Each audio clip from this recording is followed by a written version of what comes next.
নমস্কার বন্ধুরা, আজকে বানাবো পাট শাকের ঝোল শাক। আমাদের মাঠে থেকে কচি কচি পাট শাক নিয়ে এসেছে, সেই পাট শাক দিয়ে আমি ঝোল শাক বানাবো। আমি কেটে নিচ্ছি,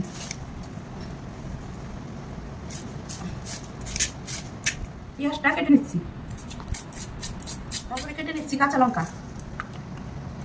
কড়াই গরম হয়ে গেছে, দিয়ে দিচ্ছি সর্ষের তেল, তারপরে দিচ্ছি কালো জিরে, তারপর দিয়ে দিচ্ছি পেঁয়াজ, তারপর কাঁচা লঙ্কা।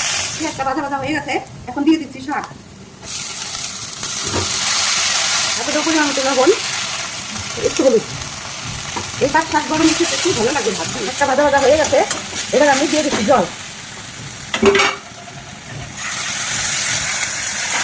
হয়ে গেছে আমার পাট শাকের ঝোল শাক, এখন আমি নামিয়ে নেব।